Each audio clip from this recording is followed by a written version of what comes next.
Hi friends, hello everyone, welcome back to my channel. In this video, we're going to discuss types of discontinuity. तो हमारे JEE के series में continuity differentiability chapter का third lecture है जिसमें हम discuss करेंगे कि डिसकॉन्टिन्यूटीज कितने टाइप्स की होती है और साथ में कॉन्टिन्यूस एक्सटेंशन का क्या मीनिंग है, हम किसी भी डिसकॉन्टिन्यूटी को रिमूव कैसे कर सकते हैं, वो सारा हम इसी वीडियो में देखने वाले हैं। सो स्टार्ट करते हैं।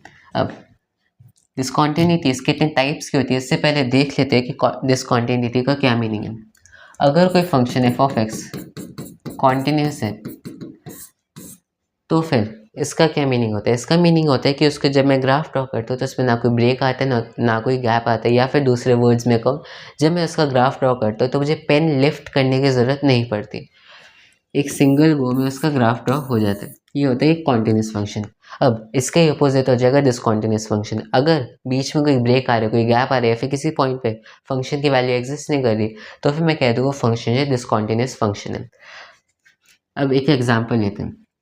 एग्जाम्पल क्या है, अगर ये बीच से टूट गया, यहाँ से बीच से टूट गया और मान लेते यहाँ से ब्रेक हो गया और साथ में इसकी वैल्यू ऊपर आ गई, तो इस केस में भी ये जो फंक्शन है वो डिसकॉन्टिन्यूस फंक्शन है।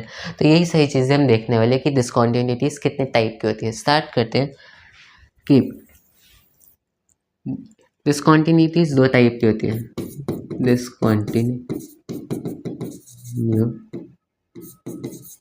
दो टाइप की होती है। पहला आ जाता है रिमूवेबल डिसकॉन्टिन्यूटी और दूसरा आ जाता है नॉन रिमूवेबल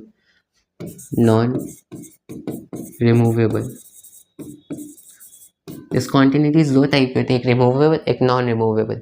अगर किसी डिसकॉन्टिन्यूटी को मैं रिमूव कर सकते हो तो वो रिमूवेबल में आ जाएगी, और अगर ऐसा नहीं हो सकता वो नॉन रिमूवेबल में आ जाएगी। अब रिमूव करने से क्या मीनिंग है, किसी भी डिसकॉन्टिन्यूटी को मैं तभी रिमूव कर सकता हूँ जब उसकी लिमिट एग्जिस्ट करती हो। अगर उस फंक्शन की उस पॉइंट पे लिमिट एग्जिस्ट करती है, limit x tends to a f of x, अगर ये एग्जिस्ट करता है तो मैं कह दूँगा ये एक रिमूवेबल डिसकॉन्टिन्यूटी है, और अगर ये एग्जिस्ट नहीं करता तो वो नॉन रिमूवेबल डिसकॉन्टिन्यूटी हो जाएगी। अब ये जो लिमिट है, मान लेते हैं रिमूवेबल डिसकॉन्टिन्यूटी का केस है, तो ये जो लिमिट है इसे हम कहते हैं कॉन्टिन्यूस एक्सटेंशन। अब इसको हम आगे डिस्कस कर लेंगे। मेन चीज़ पे चलते हैं। दो टाइप्स के होते हैं, रिमूवेबल नॉन रिमूवेबल। इन दोनों के भी सब टाइप्स होते हैं। रिमूवेबल का देखें तो दो आ जाते हैं। पहला आ जाता है मिसिंग पॉइंट डिसकॉन्टिन्यूटी, और दूसरा आ जाता है आइसोलेटेड पॉइंट डिसकॉन्टिन्यूटी। तो रिमूवेबल के दो टाइप्स होते हैं, मिसिंग पॉइंट डिसकॉन्टिन्यूटी और आइसोलेटेड पॉइंट डिसकॉन्टिन्यूटी। इसी तरह से नॉन रिमूवेबल के तीन टाइप्स होते हैं। पहला आ जाता है फाइनाइट टाइप डिसकॉन्टिन्यूटी, दूसरा आ जाता है इनफाइनाइट टाइप डिसकॉन्टिन्यूटी,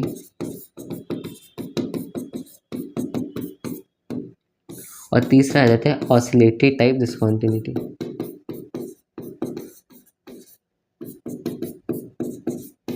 ठीक है, तो डिसकॉन्टिन्यूटी दो टाइप की होती है, रिमूवेबल नॉन रिमूवेबल। रिमूवेबल तभी होगी जब लिमिट एग्जिस्ट करेगी, इसे हम कहते हैं कॉन्टिन्यूस एक्सटेंशन। नॉन रिमूवेबल मतलब लिमिट एग्जिस्ट नहीं कर रही। नेक्स्ट आ जाता है कि रिमूवेबल डिसकॉन्टिन्यूटी दो टाइप की होगी, मिसिंग पॉइंट डिसकॉन्टिन्यूटी, और नेक्स्ट आ जाता है आइसोलेटेड पॉइंट डिसकॉन्टिन्यूटी। अब इन दोनों का क्या मीनिंग है, मान लेते हैं मेरे पास एक फंक्शन है यहाँ पर, ठीक है। अब मिसिंग पॉइंट के केस में क्या होगा कि मान लेते हैं मेरे पास है x इजिक्वल्स टू a पे, तो फिर क्या होगा, x इजिक्वल्स टू a पे फंक्शन की वैल्यू गायब हो जाएगी। मतलब कि x इजिक्वल्स टू a पे वो फंक्शन की वैल्यू एग्जिस्ट ही नहीं करेगी। मतलब कि f ऑफ a जो है वो या तो एग्जिस्ट नहीं करेगा, ये जो है एग्जिस्ट नहीं करेगा, ठीक है। तो मिसिंग पॉइंट के केस में क्या होगा कि f ऑफ a एग्जिस्ट नहीं करेगा। अब नेक्स्ट आ जाता है आइसोलेटेड पॉइंट का केस। आइसोलेटेड पॉइंट के केस में क्या होगा कि ये जो फंक्शन है x इक्वल्स टू a पर ब्रेक तो होगा, लेकिन उसकी वैल्यू एग्जिस्ट करेगी, मतलब कि वो वैल्यू कहीं यहाँ पर जाके हो सकती है। तो आइसोलेटेड पॉइंट के केस में क्या है, f ऑफ a एग्जिस्ट करेगा लेकिन वो लिमिट के बराबर नहीं होगा। मतलब कि आइसोलेटेड पॉइंट पे f ऑफ a जो डोंट एग्जिस्ट है, लेकिन मिसिंग पॉइंट के केस में f of a don't exist है, लेकिन आइसोलेटेड पॉइंट के केस में लिमिट और एफ ऑफ ए दोनों एग्जिस्ट करेगी, लेकिन दोनों जो इक्वल नहीं होगी। Limit is not equal to f of a. अगर ऐसा होता है तो ये आइसोलेटेड पॉइंट का केस है। दिखने में कैसा होगा, ये एक पॉइंट से ऊपर चले जाएगा, ठीक है, तो ये होता है आइसोलेटेड पॉइंट। नेक्स्ट आ जाता है नॉन रिमूवेबल में क्या होता है, उसमें क्या होगा, लिमिट एग्जिस्ट नहीं करेगी। अब इनके टाइप्स देख लेते हैं। पहला आ जाता है फाइनाइट टाइप और दूसरा आ जाता है इनफाइनाइट टाइप। स्टार्ट करते हैं। अब फाइनाइट टाइप का क्या मीनिंग है, तो पहली बात तो ये देखो कि जब कोई लिमिट, जब कोई फंक्शन जो है डिसकंटिन्यूअस है, वो नॉन रिमूवेबल है, तो इसका मतलब ये है कि लिमिट एग्जिस्ट नहीं कर रही। तो इसका मतलब हो जाएगा कि जो लेफ्ट हैंड लिमिट है और राइट हैंड लिमिट दोनों बराबर नहीं है। अब इसका यहाँ पर कैसे यूज़ है वो देख लेते हैं। नॉन रिमूवेबल मतलब कि लेफ्ट हैंड लिमिट और राइट हैंड लिमिट दोनों बराबर नहीं है। अब फाइनाइट टाइप में क्या होगा कि लेफ्ट हैंड लिमिट मान लेते हैं L1 है और राइट हैंड लिमिट मान लेते हैं वो L2 है, वो दोनों फाइनाइट होगी। मतलब कि ऐसा नहीं कि कोई इन्फिनिटी हो जाए, दोनों फाइनाइट है लेकिन दोनों एक दूसरे के बराबर नहीं होगी। अगर ऐसा हो रहा है तो इस केस में जो डिसकंटिन्यूटी होगी वो होगी finite type, non removable discontinuity. Next आ जाते हैं इनफाइनाइट टाइप। इसमें क्या होगा, लेफ्ट हैंड लिमिट या फिर राइट हैंड लिमिट दोनों में से एक या फिर दोनों में से एक भी हो सकता है या फिर दोनों भी हो सकते हैं, उसमें से कोई जो प्लस इन्फिनिटी माइनस इन्फिनिटी इसके बराबर हो जाएगा। तो अगर ऐसा हो रहा है तो फिर मेरे पास आ जाएगा इनफाइनाइट टाइप डिसकंटिन्यूटी। अब लास्ट और मोस्ट इंटरेस्टिंग केस देखते हैं, वो आ जाते हैं ऑसिलेटरी टाइप डिसकंटिन्यूटी। इसमें क्या होगा, मान लेते हैं एक एग्जांपल लेते हैं, limit x tends to 0 sine of 2 divide by x।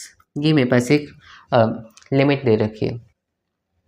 तो फिर ये जो है, ये जो फंक्शन है x टेंड्स टू 0 पे या फिर कह लो x इज इक्वल टू 0 पे डिसकंटिन्यूस है। इतना तो पता चल गया कि डिसकंटिन्यूस है। तो जो फंक्शन है x इज इक्वल टू 0 पे ऑसिलेटरी पॉइंट टाइप डिसकंटिन्यूटी है। रीज़न क्या है कि जैसे मैं limit x tends to 0 sine of 2 divide by x करता हूँ तो इसकी जो वैल्यू है कोई फिक्स वैल्यू नहीं आती। इसकी जो वैल्यू है वो -1 to 1 में ऑसिलेट करती है, मतलब कि इसकी रेंज में ऊपर नीचे होती रहती है। सिमिलरली एक और केस लेते हैं कॉस ऑफ 1/x में। जैसे मैं यहाँ पर लिमिट x टेंड्स टू 0 करता हूँ तो इसकी जो वैल्यू है वो -1 to 1 में ऑसिलेट करेगी। तो इस टाइप की जो लिमिट होती है जिसकी वैल्यू फिक्स नहीं होती, वो किन्हीं दो नंबर्स में या फिर किसी इंटरवल में ऑसिलेट करती है, उसे हम कहते हैं ऑसिलेटरी टाइप डिसकंटिन्यूटी। तो यहाँ पर क्या होगा, लिमिट जो है ऑसिलेट करेगी। अगर लिमिट किसी इंटरवल में या फिर किन्हीं 2-3 वैल्यूज़ में ऑसिलेट कर रही है तो वो मेरे पास आ जाएगा oscillatory point type discontinuity. Recap कर लेते हैं।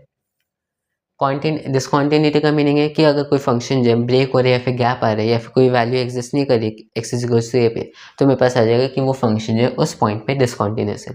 दो टाइप की होती है, रिमूवेबल, नॉन रिमूवेबल। रिमूवेबल का मतलब है कि जो मेरे पास जो फंक्शन है उसकी वैल्यू उसकी limit x is equal to a पर एग्जिस्ट करती है, और नॉन रिमूवेबल का मतलब है कि लिमिट एग्जिस्ट नहीं करती। नेक्स्ट आ जाता है कि रिमूवेबल के दो टाइप्स, मिसिंग पॉइंट डिसकंटिन्यूटी और isolated point type discontinuity.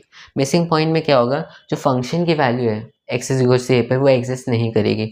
Isolated point type में होगा कि जो लिमिट है और फंक्शन की वैल्यू दोनों एग्जिस्ट करेगी लेकिन दोनों एक दूसरे के बराबर नहीं होगी। इस टाइप से उसका कुछ केस बनेगा। नेक्स्ट चलते हैं नॉन रिमूवेबल का मतलब है कि लिमिट एग्जिस्ट नहीं कर रही। इसका मतलब होगा कि लेफ्ट हैंड लिमिट और राइट हैंड लिमिट एक दूसरे के बराबर नहीं है। फिर इसमें आ जाता है फाइनाइट टाइप, इनफाइनाइट टाइप और ऑसिलेटरी। फाइनाइट टाइप का मतलब है कि दोनों जो लिमिट है, लेफ्ट हैंड लिमिट और राइट हैंड लिमिट, दोनों एग्जिस्ट तो करती है लेकिन दोनों एक दूसरे के बराबर नहीं है। L1 is not equal to L2। Next आ जाता है इनफाइनाइट टाइप। इनफाइनाइट टाइप में क्या होगा कि लेफ्ट हैंड लिमिट या फिर राइट हैंड लिमिट या फिर दोनों हो सकते हैं या फिर दोनों में से कोई एक जो है वो प्लस माइनस इन्फिनिटी के बराबर हो सकते हैं, या तो प्लस इन्फिनिटी या तो माइनस इन्फिनिटी। अगर ऐसा हो जाता है तो ये इनफाइनाइट टाइप डिसकंटिन्यूटी है। नेक्स्ट आ जाता है ऑसिलेटरी टाइप डिसकंटिन्यूटी। इसमें क्या होगा, एग्जांपल है कि limit x tends to 0 cos of 1/x। इसमें क्या हो रहा है कि जो मेरे पास लिमिट है उसकी वैल्यू -1 to 1 में ऑसिलेट कर रही है, कोई फिक्स वैल्यू नहीं आ रही। तो इसी तरह से अगर किसी फंक्शन की वैल्यू किसी पॉइंट पे ऑसिलेट करती हैं किन्हीं 2-3 वैल्यूज़ में या फिर किसी इंटरवल में, तो इसे हम कहते हैं कि वो ऑसिलेटरी टाइप डिसकंटिन्यूटी है। तो ये था टाइप्स ऑफ डिसकंटिन्यूटी। अब आ जाते हैं कि हम किसी भी डिसकंटिन्यूटी को रिमूव कैसे कर सकते हैं। तो ये मेरे पास एक फंक्शन दे रखा है। अब मुझे क्वेश्चन क्या कह रहे हैं कि मुझे एक कॉन्टीन्यूस एक्सटेंशन फाइंड आउट करो। कहने का मतलब है कि मुझे इस फंक्शन में से डिसकंटिन्यूटी रिमूव करनी है। वो कैसे करेंगे देखते हैं। पहले हम अज्यूम करेंगे फंक्शन कॉन्टिन्यूस है। अगर ये फंक्शन कॉन्टिन्यूस है तो क्या होगा, एफ ऑफ ज़ीरो को बराबर होना होगा लेफ्ट हैंड लिमिट के और उससे बराबर होना होगा राइट हैंड लिमिट के। अब एफ ऑफ ज़ीरो किसके बराबर है, वो मेरे पास बराबर है 1/4 के। लेफ्ट हैंड लिमिट किसके बराबर है, जैसे ही मैं x is equal to x tends to zero minus put करूँगा तो मैं यहाँ पर नेक्स्ट आ जाते हैं left hand limit. Left hand limit में हम कौन सा फंक्शन लेंगे, ये वाला फंक्शन लेंगे। जैसे इसमें ज़ीरो पुट किया मेरे पास आ गए 4। नेक्स्ट आ जाता है right hand limit. Right hand limit में क्या होगा, हम ये वाला फंक्शन लेंगे एक्स ग्रेटर देन ज़ीरो वाला। जैसे ही इसमें ज़ीरो पुट किया तो मेरे पास आ गया 4, 0 + 4 4 आ गए। अब यहाँ पर एक चीज़ देखो, लेफ्ट हैंड लिमिट और राइट हैंड लिमिट एक दूसरे के बराबर है, मतलब कि जो मेरे पास लिमिट है वो एग्जिस्ट कर रही है, तो ये एक रिमूवेबल डिस्कॉन्टिन्यूटी है।